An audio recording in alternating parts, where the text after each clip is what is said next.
بإذن الله مصدقا لما بين. الحمد لله القائل وعظم في الناس بالحج يعدوك رجاله على كل ضامر يعتين من كل فج عميق. أشهد أن لا إله إلا الله وحده لا شريك له رب المغارب والمشارق. وأشهد أن سيدنا ونبينا محمدا عبده ورسوله المبعوث بالبيت العتيق. اللهم صل وسلم وبارك على عبدك ورسولك محمد وعلى آله وأصحابه ذوي الصفات الصديق. أما بعد فيا عباد الله أوصيكم ونفسي وإياي بتقوى الله. اتقوا الله بطاعته وبعنايته وقدرته وبإذنه وبالتوفيق. قال الله تعالى فوسق القاعدين أعوذ بالله من الشيطان الرجيم يا أيها الذين آمنوا اتقوا الله حق تقاته ولا تموتن إلا وأنتم مسلمون. صدق الله العظيم. Ma'asyiral muslimin wa syuhratal mu'minin, jamaah salat Jumat yang insyaallah senantiasa dirahmati dan diridhai Allah. Marilah kita tidak henti senantiasa bersyukur kepada Allah Subhanahu wa taala dengan upaya maksimal untuk dapat melaksanakan berbagai kewajiban-kewajiban kita, berupaya untuk melaksanakan sunnah-sunnah Rasulullah, berupaya maksimal pula untuk menghindari menjauhi apa yang dilarang Allah dan Rasulullah sallallahu alaihi wasallam, sehingga insyaallah kita benar-benar menjadi orang yang muttaqin. Amin ya rabbal alamin. Ma'asyiral muslimin wa syuhratal mu'minin, alhamdulillah tahun ini umat Islam dari seluruh penjuru dunia insyaallah dapat kembali melaksanakan rukun Islam yang kelima, menunaikan ibadah haji di Mekah Al-Mukarramah, dan insyaallah dapat ziarah ke makam Rasulullah Muhammad sallallahu alaihi wasallam. Tentu saja ini menjadi satu ibadah yang menjadi dambaan bagi setiap muslim, setiap mukmin yang benar-benar berupaya untuk dapat menyempurnakan rukun Islamnya. Maka bagi kita yang belum berkesempatan, mari jangan berhenti untuk berdoa kepada Allah Subhanahu wa taala. Allahumma ballighna wa ballighhum ila hajji baitikal haram wa ziyarat quburi Rasulillah sallallahu alaihi wasallam. Aku bermohon kepadamu ya Allah agar sampai dapat melaksanakan haji di Baitullah dan ziarah ke makam Rasulullah sallallahu alaihi wasallam. Insyaallah pada saatnya yang belum berangkat nanti akan diberangkatkan oleh Allah Subhanahu wa taala. Yang kedua, tentu saja patut bersyukur dan terus menerus berikhtiar bagi kita yang sudah menunaikan ibadah haji sebagai duyufullah wa duyufur rahman. Tentunya harus mampu menjaga kemakburan hajinya dengan berupaya syukur-syukur menjadi teladan bagi saudara-saudara kita yang belum berangkat haji, yang belum pernah sholat di hadapan Ka'bah Baitullah Al-Musharrafah, yang belum pernah ziarah ke makam Rasulullah sallallahu alaihi wasallam.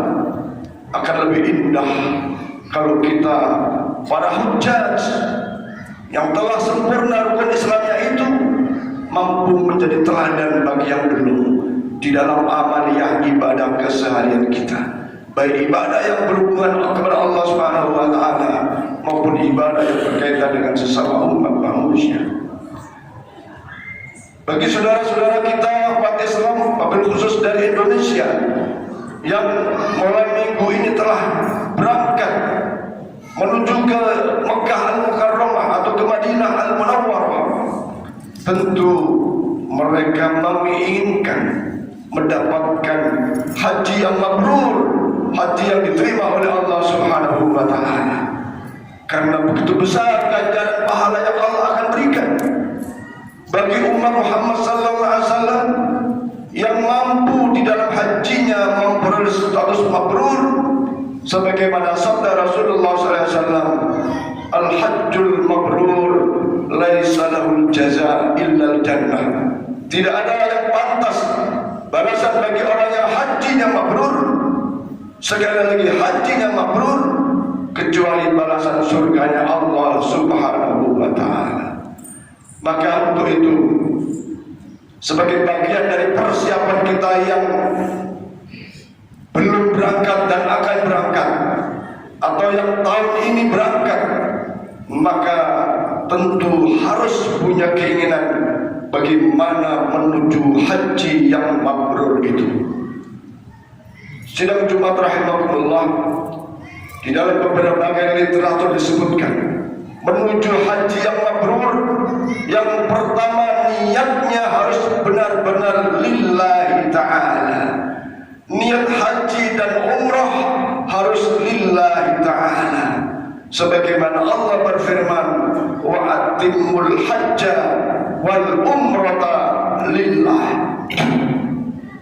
Sesungguhnya haji dan umrah adalah semata mengharap ridha dan rahmat Allah Subhanahu wa Ta'ala. Jangan ada niat lain. Kalau tercampuri dengan niat lain, kembalikan kepada niat yang sesungguhnya, haji karena Allah Subhanahu wa Ta'ala.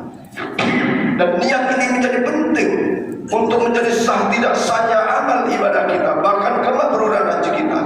Sebagaimana Rasulullah bersabda, innamal a'malu binniyah. Sesungguhnya sah tidak sahnya sebuah amal sangat tergantung daripada niatnya. Diterima atau tidaknya suatu amal ibadah sangat tergantung niatnya. Oleh karena itu, pasang niat yang baik, luruskan niat bahwa amalan haji dan umrah semata karena Allah Subhanahu wa Ta'ala. Kenapa demikian? Karena Rasulullah sallallahu alaihi wasallam telah mensinyalir 15 abad lalu. Rasulullah bersabda, sayati 'alan nasi zamanun yahujja ahliyahum lin-nusha wa awsatuhum lit-tijarah wal qurra'uhum lirriya was-sum'ah. Rasulullah telah mengingatkan 15 abad yang lalu, nanti di akhir zaman akan banyak umatku berbondong-bondong untuk umrah dan haji, tapi niatnya sudah tidak lurus. Niatnya wa ahniyahum lin-nusha. Ada yang haji niatnya piknik, niatnya jalan-jalan, tidak semuanya mutlak menunaikan kewajiban ibadahnya. Kita tahu yang namanya piknik tentu ingin senang-senang saja. Maka luruskan niat. Haji adalah karena Allah Subhanahu wa Ta'ala. Yang kedua, wa ausatuhum litijarah. Ada orang umrah, orang haji, niatnya litijarah, hanya untuk bisnis semata. Dan ini terjadi. Betapa banyak di antara saudara-saudara kita yang berulang kali berumrah tapi tak berubah dalam pola ibadah. Betapa banyak di antara saudara kita yang menunaikan ibadah haji tapi pulang haji tidak ada perubahan yang baik dalam amal yang ibadahnya. Boleh jadi niatnya tidak semata lillahi ta'ala. Wa qurra'uhum riya wa sum'ah. Kelompok yang ketiga, ada orang pergi umrah, ada orang pergi haji, niatnya lirriya was sum'ah, semata pamer dan semata ingin dipanggil Pak Haji atau Bu Haji. Maka pentingnya meluruskan niat lillahi ta'ala ini sangat-sangat penting bagi kita yang ingin mencapai haji yang mabrur, haji yang diterima oleh Allah Subhanahu wa taala, umrah yang mabrur, umrah yang sempurna yang diterima oleh Allah Subhanahu wa taala. Jadi yang pertama niat semata karena Allah. Yang kedua, wa manasikakum bitartib. Laksanakan manasik haji dengan baik dan benar, bahkan dengan tertib.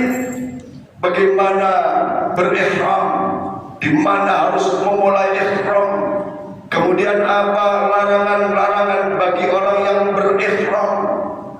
Ada aturan-aturan syar'i, ada larangan-larangan yang harus diperhatikan bagi orang yang sedang berumrah itu. Kemudian bagaimana dengan wukufnya, menikmatikah yang wukufnya di dalam wukuf di Arafah itu, apalagi wukuf menjadi syarat sahnya ibadah, menjadi syarat sahnya haji. Bahwa Rasulullah bersabda, al-hajju Arafah, tidak sah haji seseorang manakala ia tidak melakukan wukuf di Arafah.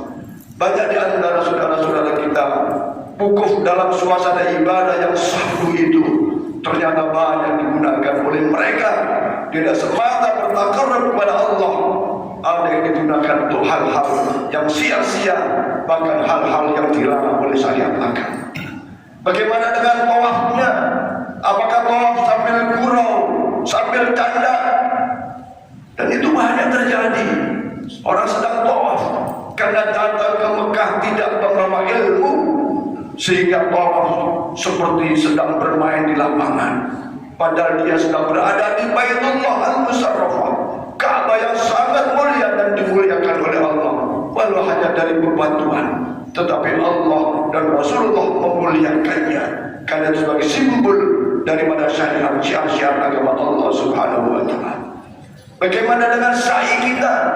Juga kita lihat banyak orang sa'i sambil canda, sambil gurau dan seterusnya.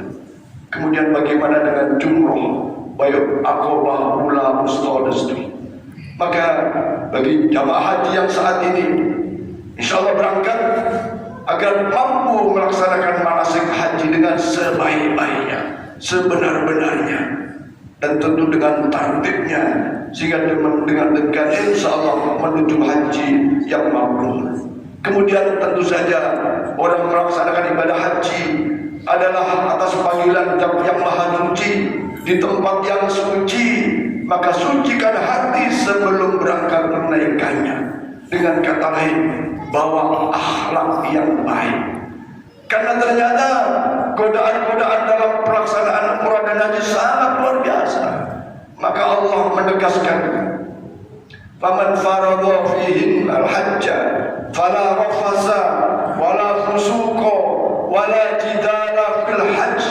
Kalau kalian telah atau sedang menunaikan ibadah haji, fala rafasa, jangan berkata-kata kotor, berkata-kata porno, keji dan seterusnya. Wala fusuqa, jangan kalian berbuat fasik, melanggar syariat-syariat agama, termasuk melanggar daripada larangan-larangan umrah, larangan-larangan ihram. Kalau larangan ihram dilanggar, memang ada hak, ada dam yang harus dibayar. Tetapi al-fusuq adalah melakukan sesuatu perbuatan yang bertentangan dengan syariat agama. Wala jidala fil hajj, di dalam melaksanakan ibadah haji dan umrah tidak boleh kita bertengkar yang tidak ada gunanya, berdebat yang tidak ada manfaatnya. Dan ini masih banyak terjadi di saat orang-orang berumrah, di saat orang-orang menunaikan ibadah haji. Maka persiapkan diri ini dengan akhlak yang baik pada saat menunaikan ibadah haji atau umrah. Kalau ingin mendapatkan haji yang mabrur, haji umrah yang diterima oleh Allah Subhanahu wa taala. Kemudian tentu saja kita berharap bahwa dari rangkaian-rangkaian manasik haji itu di satu sisi dapat dilaksanakan dengan baik, kemudian dijaga pula dengan akhlak yang baik, kemudian dapat mengambil hikmah-hikmah dari apa yang terjadi di dalam pelaksanaan ibadah haji, apa yang ada di dalam Mekah Al-Mukarramah dan di Madinah Al-Munawwarah. Karena sesungguhnya ibadah haji adalah simbol-simbol min syairillah, kemuliaan keagungan Allah dan Rasulullah Muhammad sallallahu alaihi wasallam.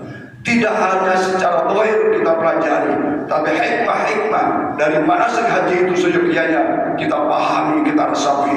Insya Allah dengan demikian pulang haji kita akan lebih baik amaliyah kita. Perilaku kita akan lebih baik daripada sebelumnya. Ini menjadi indikator kemakburan haji atau umrah kita. Mudah-mudahan Allah Subhanahu wa taala memberikan kesehatan bagi para saudara-saudara kita yang tahun ini berangkat. Mudah-mudahan berangkatnya dengan selamat, tidak ada aral melintang dan sehat, sehingga dapat menunaikan ibadah haji dengan baik dan sempurna dan memperoleh haji yang mabrur yang diterima oleh Allah Subhanahu wa taala. Dan kita yang belum, insyaallah pada saatnya juga akan dapat menunaikannya pada waktu-waktu yang akan datang. Amin ya rabbal alamin. Inna ahsanal kalam wa abyan nidam kalamullahi malikil alam. Allah Subhanahu wa taala yaqul wa biqawli yahdadil muhtadun fa idza quri'a al-Qur'an fastami'u lahu wa ansitu la'allakum turhamun. Barakallahu li wa lakum fil Qur'ani wa nafa'ani wa iyyakum bima fihi minal ayati wa dzikril hakim wa taqabbal minni wa minkum tilawatahu innahu as-sami'ul 'alim. Aqulu qawli hadza fastaghfiru li wa lakum wa li sa'iril muslimina wal muslimat wal mu'minina wal mu'minat fastaghfiruhu innahu al-ghafurur rahim.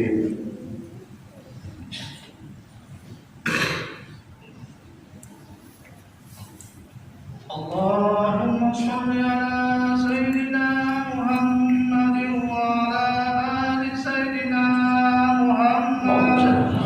Allahumma shalli ala sayyidina Muhammadin wa ala ali sayyidina Muhammad. Allahumma shalli ala sayyidina Muhammadin wa ala ali sayyidina Muhammad.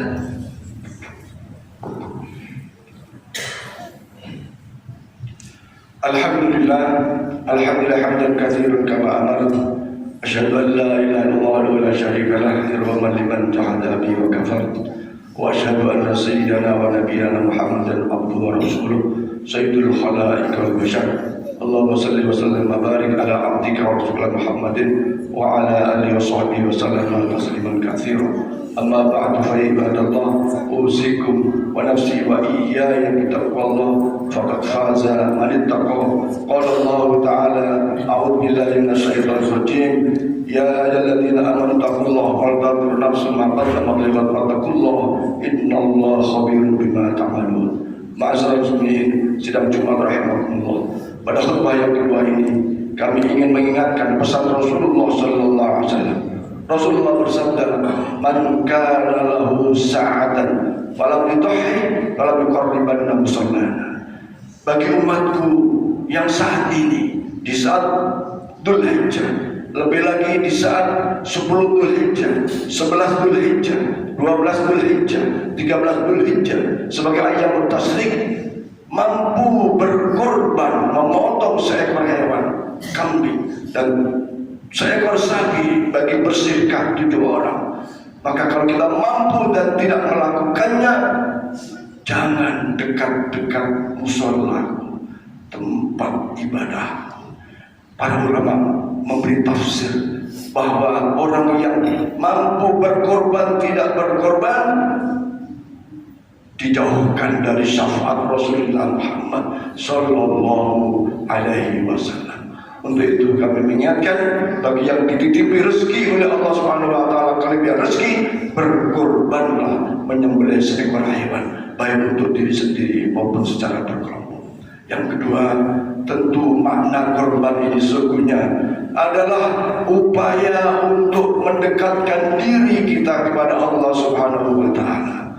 Kalau tidak mampu berkorban berupa hewan, memotong hewan, korbanlah pikiran kita, korbankanlah waktu kita, korbankanlah tenaga kita untuk lebih dekat kepada Allah Subhanahu wa taala dengan melaksanakan berbagai kewajiban-kewajiban yang telah Allah perintahkan kepada kita. Tanpa perjuangan untuk pelaksanaan amalan ibadah dalam keseharian kita, tanpa pengorbanan untuk melaksanakan sunnah-sunnah Rasulullah SAW, wabil khusus dalam pelaksanaan sholat 5 waktu berjamaah, tanpa pengorbanan agak sulit untuk bisa kita laksanakan. Ayo kita berkorban demi lebih dekat kepada Allah Subhanahu wa taala, mendapatkan rahmat dan ridha Allah Subhanahu wa taala, dan pada saatnya kita wafat dalam keadaan husnul khatimah dan mendapatkan syafaat dari Rasulullah Muhammad sallallahu alaihi wasallam, mendapatkan balasan surga Allah Subhanahu wa taala. Amin ya rabbal alamin. Innallaha wa malaikatahu yusholluna 'alan nabi ya ayyuhalladzina amanu shallu 'alaihi wa sallimu taslima. Allahumma shalli 'ala sayyidina Muhammad wa 'ala ali sayyidina Muhammad kama shallaita 'ala sayyidina Ibrahim wa 'ala ali sayyidina Ibrahim wa barik 'ala sayyidina Muhammad wa 'ala ali sayyidina Muhammad kama barakta 'ala sayyidina Ibrahim wa 'ala ali sayyidina Ibrahim fil 'alamin innaka Hamidum Majid. Warḍa Allahumma 'ala arba'atil khulafa'ir rasyidin sayyidina Abu Bakar subhanahu wa 'ala baqiyatus sahabati wa qarabati wat tabi'in wa man tabi'ahum bi ihsan ila yaumiddin wa 'alaina bi rahmatika ya arhamar rahimin. Allahumma ighfir lil muslimina wal muslimat wal mu'minina wal mu'minat al ahya'i minhum wal amwat innaka sami'un qaribun mujibud da'wat ya qadhil hajat. Rabbana ighfir lana wa li ikhwanina alladhina sabaquna bil iman wa la taj'al fi qulubina ghillan lil ladzina amanu rabbana innaka ra'ufur rahim. Rabbana atina fid dunya hasanah wa fil akhirati hasanah wa qina adzabannar. Ibadallah, innallaha ya'muru bil 'adli wal ihsan wa ita'i dzil qurba wa yanha 'anil fahsya'i wal munkari wal baghi ya'idukum la'allakum tadhakkarun. Fadhkuru yadhkurukum fas'alu 'ala yazidkum wa la dzikrullahi akbar. Wallahu ya'lamu ma tasna'un. Aqimis shalah.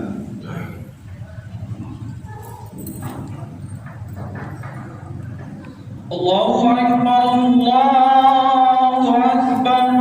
Asyhadu an la ilaha illallah. Asyhadu anna Muhammadar Rasulullah. Hayya 'alas shalah, hayya 'alal falah. Qad qamatis shalah.